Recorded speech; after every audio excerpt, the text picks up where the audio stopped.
তাদের কাছে একটা হাতিয়ার ছিল, তাদের কাছে ওই রকম ঘোড়াও ছিল না, অস্ত্রপাতিও ছিল না। আফ্রিদির দূর একেবারে সীমিত, কিন্তু তাদের কাছে একটা অস্ত্র ছিল, সেই অস্ত্রের নাম হলো ঈমান। ঈমানের মতো বড় অস্ত্র আর কিছু নেই।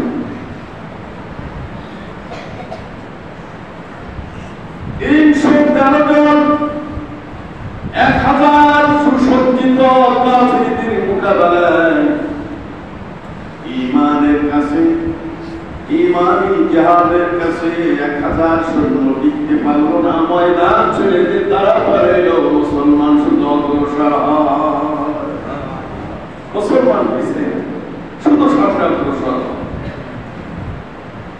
সেই যুদ্ধ ইসলামের ইতিহাস, মুসলমানদের ঈমানের কাল থেকে শিক্ষা গ্রহণ করতে হবে। সেই যুদ্ধের ভিতরে কাফিরদের বড় বড় লিডার আবু জাহেল সহ, সেই যুদ্ধের ভিতরে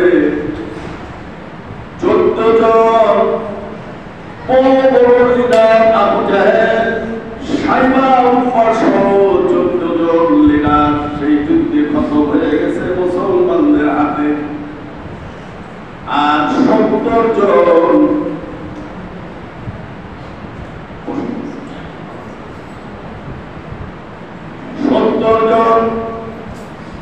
কাফেরদের 70 জন সেই যুদ্ধে খতম হয়ে গেছে। আর 70 জন বন্দী হয়েছে। মুসলমানদের আনসার বহরের মিলে 14 জন শহীদ হয়েছে। বিশাল বিজয়। সৈন্যের সংখ্যা হলো 313 জন, কাফেরদের সংখ্যা হলো 1000। সংখ্যায় বেশি না? যদি বলেন মুখ বন্ধ করে থাকলে চলবে না। এখন ঈমানের পরিচয় আসছে সামনে। মুসলমানদের সবচেয়ে বড় হাতিয়ার হলো ঈমান। ঈমান হলো একটা মুসলমান গোটা পৃথিবীর নাস্তিকদেরকে কাঁপাই দিল। একজন ঈমানদার মুসলমান যদি পূর্ণ ঈমান না,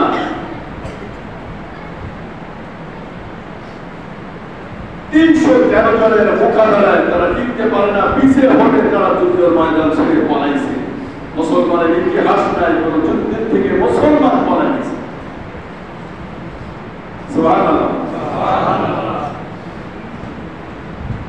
ঈমান কত বড় নিয়ামত! সাহাবায়ে কেরামরা যুদ্ধ করেছেন, ঈমান এত বলিষ্ঠ ঈমান ছিল, বললে শহীদ ফিরলে গাজী। জীবনে কোনদিন যুদ্ধের ময়দান থেকে পলাই নাই, দৌড়ে পলাই নাই। যত বড় শক্তি আর শক্তিকে তার মোকাবেলা করেছেন আল্লাহর পক্ষ থেকে বিজয়। সুবহানাল্লাহ। মুসলমানদের ঈমানকে শক্তিশালী করেছেন। সাহাবীদের এই যুদ্ধের থেকে শিক্ষা অর্জন করা উচিত যে মুসলমান পৃথিবীর কোন শক্তিকে ডরায় না, যে মুসলমানের কাছে ঈমান আছে। বরং সেই ঈমানদার মুসলমানকে সব কাফের মুশরিকরা ডরায়। বেশি লোক লাগে না, ইসলাম বিজয় করতে বেশি লাগে না, লক্ষ লক্ষ লোক লাগে।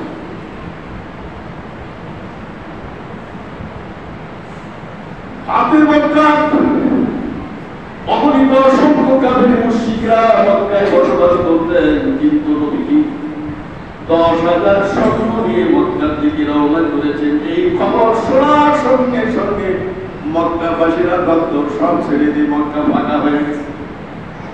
যুদ্ধ লাগে সব ফাঁকা হয়ে গেছে।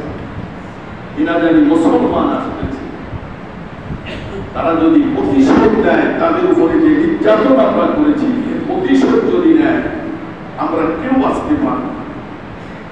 আর সে সময় সাহাবীদের হাতে এত ক্ষমতা ছিল, এত যদি ইমানি জজবা ছিল, শুধু শুধু হুকুম দিলে গোটা মক্কার বাগানে ধুলের সঙ্গে মিশিয়ে দিত। সাহাবায়ে কেরামে এত শক্তি ছিল, সুবহানাল্লাহ। এই সময় ইমানই ছিল। আজকে সারা বিশ্বের দিকে তাকাইলে মুসলমান শুধু হয় না, শুধু মুসলমান মানে ইহুদি নাসারা খ্রিস্টান সব মুসলমান মানতেছে। কারণ মুসলমানদের কাছে আসল যে জিনিস, যে জিনিসের কারণে মুসলমান বিজয় হয়েছে, সেই আসল নিয়ামত মুসলমানরা হারিয়ে ফেলেছে। তার মধ্যে একটা নিয়ামত হলো ঈমান। ঈমান দুর্বল হয়ে গেছে। ঈমান দুর্বল হলো দুইটা কারণ। কাফির মুশরিকরা যখন দেখল মুসলমান সংখ্যায় কম, আমরা সংখ্যায় বেশি, তারপরও যুদ্ধে কেন পারি না? মুসলমানের সামনে আমরা টিকতে পারি না, কারণ কি? এত শক্তি তাদের কাছে আমরা মোকাবেলা করে সংখ্যায় বেশি থাকার সত্ত্বেও আমরা পারি না, যুদ্ধের ময়দান থেকে ভাগি। আর একটা মুসলমানদের পক্ষে ঈমানি শক্তির আর একটা পরিচয় দিয়েছেন, শুনলে বড় খুশি হবে। যুদ্ধ অনেকগুলো হয়েছে, তার মধ্যে মুথার যুদ্ধ। মুথার যুদ্ধে মুসলমানদের সংখ্যা ছিল মাত্র 3,000, আর সুসজ্জিত, সর্বদিক দিয়ে সুসজ্জিত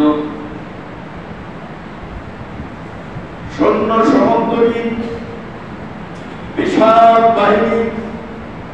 সম্রাটের পক্ষ থেকে 1 লক্ষ সৈন্য পাঠাইছিলেন সেই যুদ্ধে। মুথার যুদ্ধে কাফিরদের পক্ষ থেকে আসছিলেন 1 লক্ষ সৈন্য। 1 লক্ষ আছে। মুসলমানের সংখ্যা ছিল মাত্র 3,000। আমরা অনেক সময় মনে করি ভারত যদি ধাক্কা দেয়, বাংলাদেশ 1 ঘন্টায় 2 ঘন্টা বলে 2 মিনিটে নাকি দিয়ে নেবে। আর কাফেরদের ঈমান আর মুসলমানের ঈমান তো আসমান আর জমিন পার্থক্য। ধাক্কা দিয়েই দেখো 2 মিনিট দিতে পারে না, কয় বছর যায় দেখুন। বাংলাদেশ আমাদের গালের ভিতরে লোকটা ইতিহাস থাকা উচিত। কাফেরদের 3,000 1 লক্ষের মোকাবেলা করেছেন, পরাজিত হয়েছে 1,03,000 বিজয় হয়েছে। এটা হলো মুসলমানের জিহাদ। মুসলমান অস্ত্রে দাঁড়ায় না, সংখ্যায় দাঁড়ায় না। মুসলমানের কাছে এমন একটা নিয়ামত আল্লাহ দান করছে যেটা অন্য কোন ধর্মের কাছে নাই, কোন জাতির কাছে নাই। সেই নামটা হলো ঈমান। 300 বিজয় হলেন ইসলামের বড় বড় কাফেরদের লিডার আবু জেহেল পর্যন্ত মৃত্যুবরণ করলেন। আমার ভাইয়েরা, বিরাট ইতিহাস সৃষ্টি হয়ে গেল। মুসলমানদের বিজয়ের মন ভুলে গেল। এরপরে বহু যুদ্ধ হয়েছে। মুথার যুদ্ধের ভিতরে হুজুর 3 জনকে সেনাপতি নিযুক্ত করলেন। সর্বপ্রথমে যাকে সেনাপতি নিযুক্ত করলেন, তিনি ছিলেন হুজুরের একজন পালিত গোলাম, যায়েদ বিন হারেসা নাম একজন গোলাম। ঈমানের দিক থেকে বলিহান ছিল। হুজুর সর্বপ্রথমে তাকে সেনাপতি নিযুক্ত করলেন। মুসলমানদের 3,000-এর একটা বাহিনী, সেনাপতি হবে একজন গোলাম। সুবহানাল্লাহ। মুসলমানদের ইতিহাস শিখতে হবে। কোন প্রতিবাদ করে নাই কোন সাহাবারা। ভালো ভালো সাহাবী ছিল, নামি দামি সাহাবী ছিল, প্রতিবাদ করে না যে একজন গোলামের নেতৃত্বে আমরা কেন যুদ্ধ করব। আরো ভালো ভালো লোক আছে, কোনো প্রতিবাদ নাই। ইসলামের মতো সরকার বলনায় দুনিয়া জমিনা শিক্ষিত মূল্যে ধরা কারণে একজন হলেই হলো, সেই মানুষটা হবে সৎ মানুষ, খাঁটি মানুষ, তার নেতৃত্বে সব মুসলমানরা চলবে। সুবহানাল্লাহ। আজকে খাঁটি মানুষের অভাব কিনা বলে? যার পয়সা করি বেশি, শিক্ষা দিতে পারে, সুবিচার বেশি করতে পারে, টাকাতে বেশি করতে পারে, সংখ্যাটা বেশি করতে পারে, খাইতে পারে, বেশি জরুর করতে পারে, সেই হয় সমাজের নেতা। এরাই হলো সমাজের নেতা। ভালো মানুষ আল্লাহ মারবে না, ক্ষতি করবে না, দেশের ক্ষতি করবে না, জনগণের মনে নির্যাতন করবে না, জুলুম করবে না, এমন খাঁটি মানুষ, সহি মানুষের সমাজের অভাব। আর যাই আছে তাদের কোনো নেতৃত্ব দেয় না। যত বাটপাড়াই লোক আছে, আমি কোনো বাটপাটি করি না, আমি সবারই বাটপাটি দেখি তো বাটপাটি করি। চার গরিব মানুষের থেকে গরিব মানুষ খায় না, উনি নিয়ে যে নদীর ভিতরে ভিতরে মাটি চলে খাই, এটা গাছপালা ওদের গরিব দেয় না, এটাই বাটপাড়টা ভালো না। এটা কি দেখছেন না? আমি তো ফেসবুক খুব বেশি দেখি না, আমি কোনো বুঝিও না, দেখি না, মাঝে মধ্যে মানুষ দেয় দেখি। এই করোনা ঘটছে কি করে দিনগুলো আগে গরিবের জন্য টিন আনা হয়, দিনগুলো বড় লোক বেশি দেয়। এরকম বাটপার নেতা আছে কি? জনগণের অর্থ টাকা লুণ্ঠন করে, গরিবের অর্থ টাকা লুণ্ঠন করে, কিয়ামতের ময়দানে সবচেয়ে বেশি কষ্ট তাদের হবে। অনেকে মনে করে সরকারি মাল এগুলো খাইলে আর জন্য সরকারের ফাঁকি দিলে তো সব ফাঁকি না।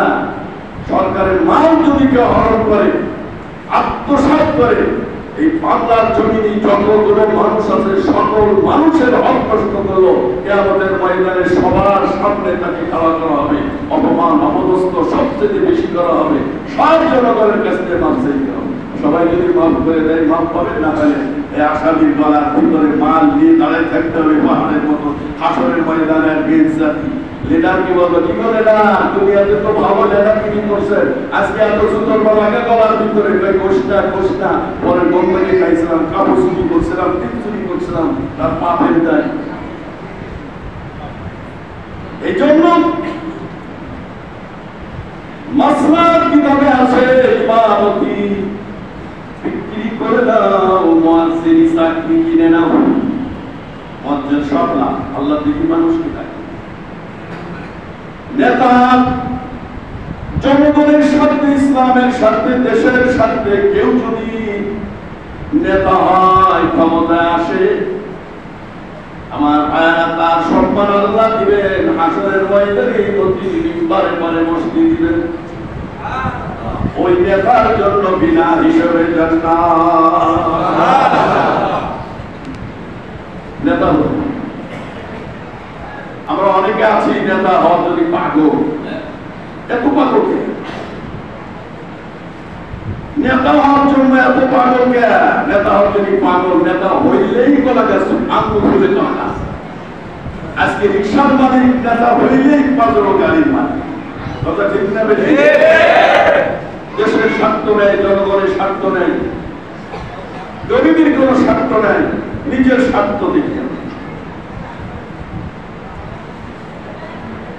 আমার মথা যুক্তির ভিতরে তিনজন সেনাপতি আল্লাহ হাবিব নিযুক্ত করলেন। সর্বপ্রথমের সেনাপতি যায়েদ বিন হারেসা।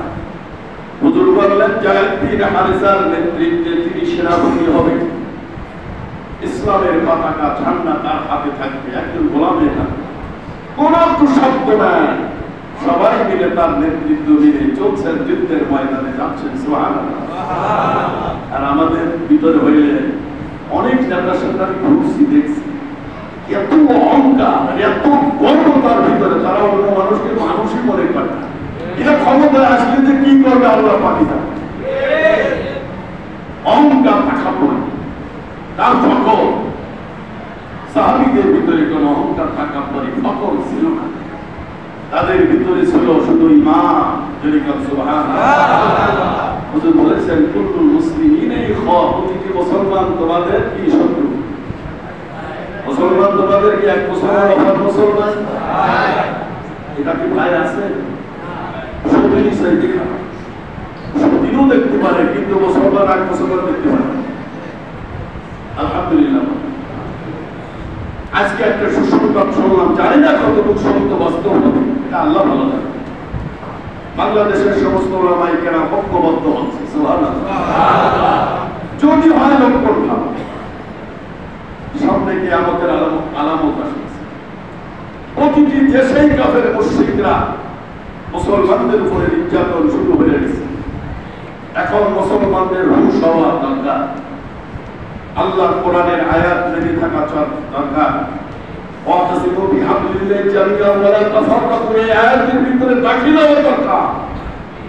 সারা বিশ্বের মুসলিম যদি এক হয়ে যায়, কোন কাফের মুশরিকরা মুসলমানের উপরে অত্যাচার তো দূরে থাক, আমি এর আগেও বলেছি মুসলমানের দিকে ঘাড় ফিরে তাকানোর সুযোগ তারা পাবে। আমরা কেন দুর্বল? আজকে আমাদের দুর্বলতার কারণ হলো ইমান দুর্বল হয়ে গেছে, আর আমাদের ঐক্য নাই। ঐক্যই মহাশক্তি। বাংলাদেশের সমস্ত আলেম ওলামা, পীর, মুরিদ, ইমাম মুয়াজ্জিন যারা আছে, আলেমের সংখ্যা এত আছে বাংলাদেশে, অন্য কোন দেশে এত আলেম নেই, এত মুসলমান নাই। আমার দেশে 90% মুসলমান। সব মুসলমান যদি এক হয়ে যায়, তাহলে মুসলমানদের বাক্সে ভোট চাওয়া লাগবে না, অটোমেটিক সব ভোট দিয়ে যাবে।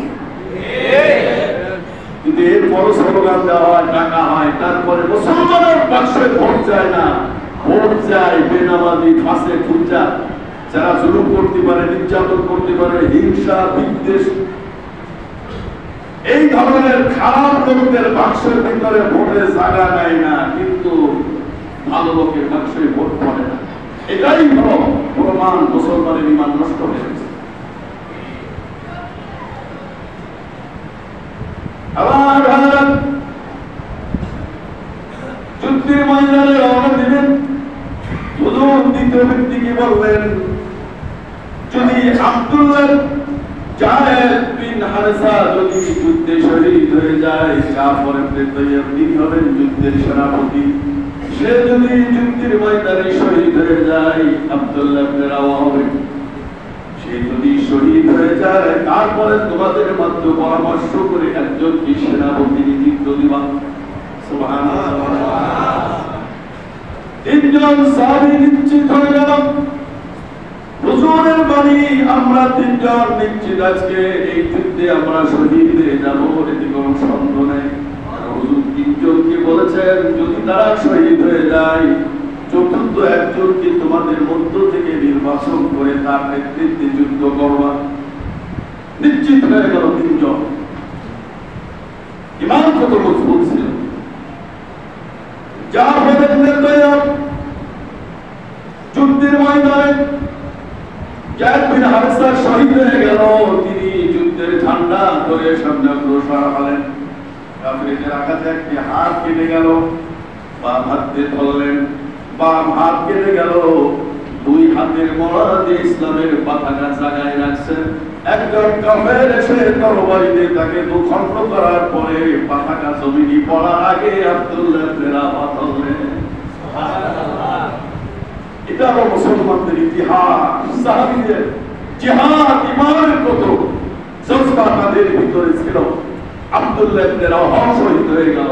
তিনজন হুজুরের কথায় শহীদ হয়ে গেলেন। সেনাপতি সকলের মধ্য থেকে নির্বাচন করলেন একজন। তিনি আগে ছিলেন কাফেরদের পক্ষ থেকে, তিনি মুসলমানদের বিরুদ্ধে যুদ্ধ করেছেন। তিনি এখন মুসলমান হয়ে সর্বপ্রথমে এই সেনাপতি হলেন খালিদ বিন ওলীদ। তাকে শেষকালে লকব পেয়েছেন সাইফুল্লাহ, আল্লাহর তরবারি। যেরকম সুবহানাল্লাহ। তার নেতৃত্বে, সেনাপতি নেতৃত্বে যুদ্ধ শুরু হয়ে গেল। ৩,০০০ আর ১,০০,০০০। এই ৩,০০০ সাহাবীদের ঈমানি শক্তির কাছে ১,০০,০০০ কাফেররা টিকে থাকতে পারে নাই, পিছে যুদ্ধের ময়দান ছেড়ে দিয়েছেন। যেরকম সুবহানাল্লাহ।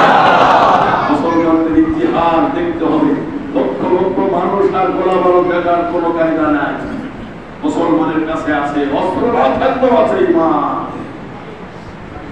বাংলাদেশের মুসলমান অস্ত্র না থাকলেও মুসলমানের কাছে আছে ঈমান।